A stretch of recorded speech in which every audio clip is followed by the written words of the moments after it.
Le titre de ce livre, Les paraboles de notre Seigneur Jésus-Christ. Nous sommes présentement à la 29e partie de ce livre. Il est écrit par le bien-aimé frère Christian Brun. Nous sommes au chapitre 4, petit 2, suite. Chapitre 4, petit 2, suite.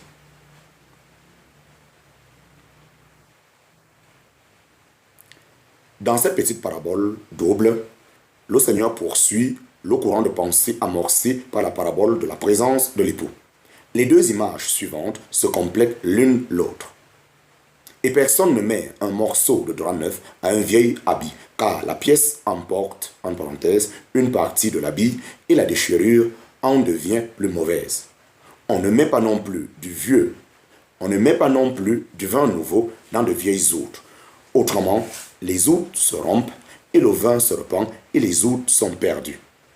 Mais on met le vin nouveau dans des outres neuves et tous les deux se conservent. En parenthèse, Matthieu chapitre 9, versets 16 à 17.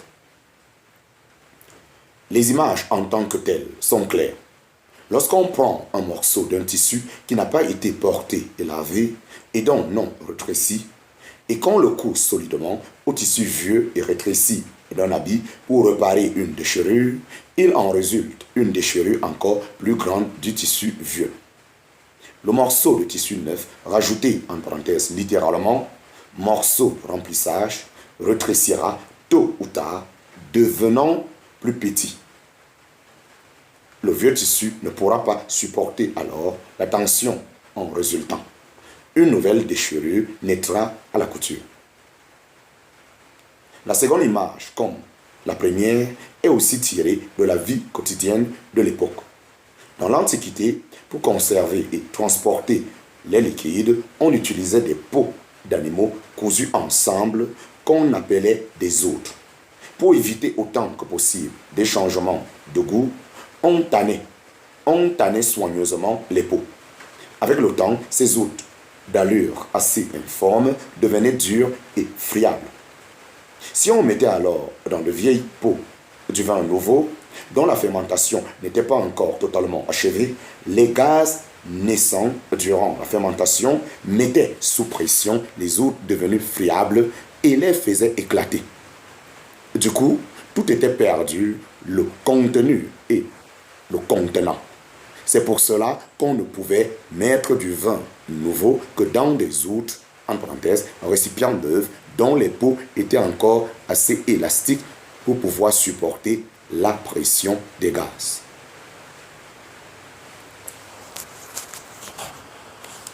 Chapitre 4, petit 2, sous 1. Chapitre 4, petit 2, sous 1. Changement de dispensation. Changement de dispensation.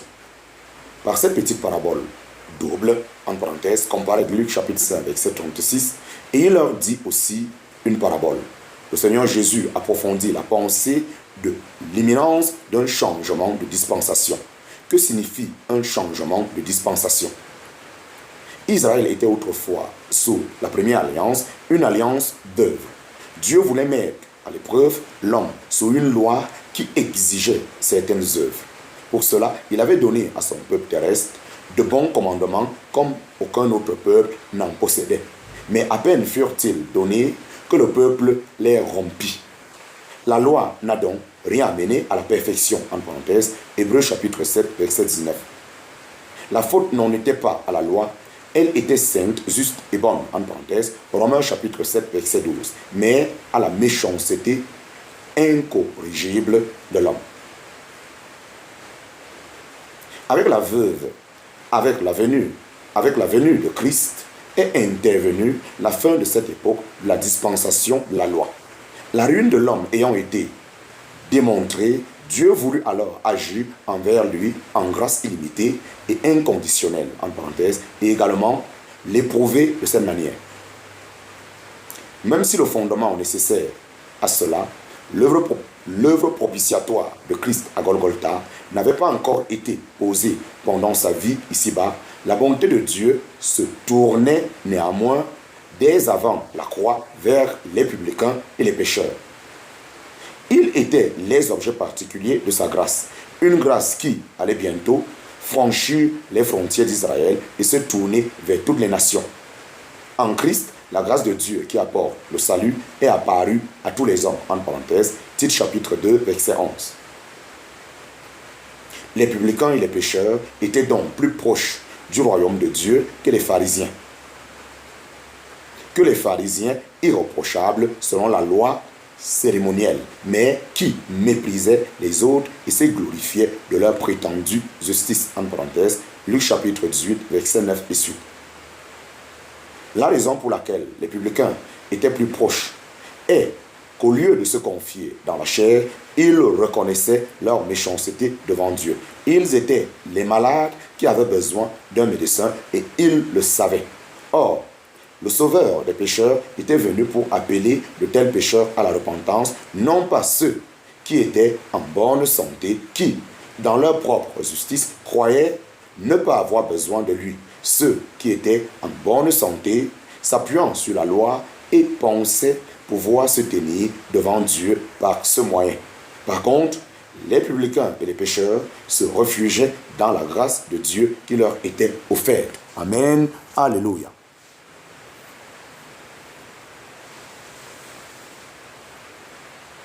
Déjà, au paragraphe précédent, en parenthèse, Matthieu chapitre 8, verset 9 à 13, on voit le passage de la loi à la grâce. Pour une âme pieuse, le passage de la dispensation de la loi à la dispensation de la grâce présentait sans aucun doute une énorme difficulté. N'était-ce pas difficile de reconnaître que Dieu changeait d'intention et que ce qui avait été valable pendant des siècles et que Dieu lui-même avait institué n'était plus désormais son principe d'action envers l'homme? La réponse est que Dieu n'avait jamais eu l'intention de se révéler pleinement sous la loi dans le judaïsme. Certes, la loi avait apporté une révélation partielle de Dieu, mais la pleine révélation de ce qu'est Dieu, de ce qu'il est, n'a pu être apportée que par la venue du Fils de Dieu. Christ est l'image du Dieu invisible. Lui seul est l'expression parfaite de son cœur et de ses pensées. Chapitre 4, petit 2, sous 2. Chapitre 4, petit 2, sous 2. Incompatibilité de la loi et de la grâce. Incompatibilité de la loi et de la grâce. Le Seigneur montre maintenant, dans les deux images de notre parabole, qu'il est impossible de mélanger le principe de la grâce avec les anciennes formes du judaïsme. Il fallait soit la loi, soit la grâce.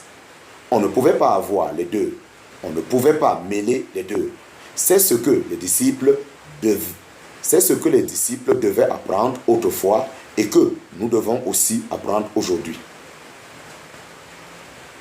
Chapitre 4, petit 2, sous 2, bas 1.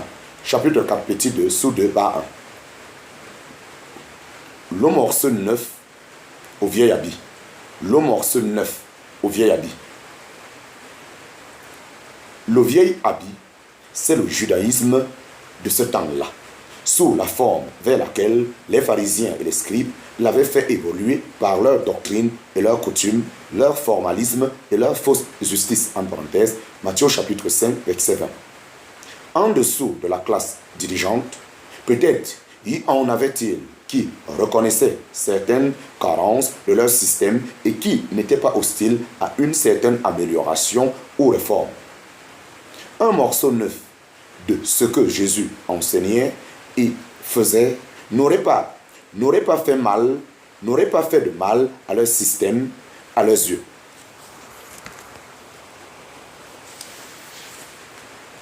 Mais le Seigneur Jésus en montre l'inutilité absolue. Le neuf ne ferait que déchirer, d'autant plus le vieux. Il est effectivement impossible d'associer ces deux systèmes. On ne peut pas, même si c'est dans une toute petite mesure, en parenthèse un morceau, se servir de la grâce pour améliorer un système religieux marqué de l'empreinte pharisienne. Il était impossible de mêler les formes extérieures ou les manifestations de ce que Christ apportait aux formes extérieures ou aux manifestations qui caractérisaient le judaïsme.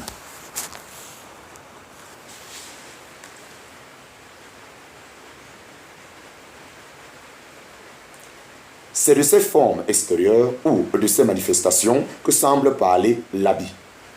Nous ne devons pas perdre de vue que le christianisme, lui aussi, ou l'évangile de la grâce, pouvons-nous dire aussi, suscite des effets visibles extérieurement. Mais cet habit neuf, qui faisait voir les effets de la grâce, ne pouvait en aucune manière être mis en même rang que les formes légales et en partie hypocrites du judaïsme. En parenthèse, Matthieu chapitre 6, versets 2, 5 et 16, Matthieu chapitre 23, verset 13 et suite. Quand Christ était sur terre, quand Christ était sur cette terre, le système juif était déjà comme un vieux vêtement râpé. Il n'était bon à rien sinon à être jeté. Essayer de le réformer par des valeurs morales apportées par le christianisme non seulement manifesterait encore plus la corruption de l'ancien système, comme nous l'avons déjà dit, mais le nouveau en serait aussi gâté. Nous allons réparer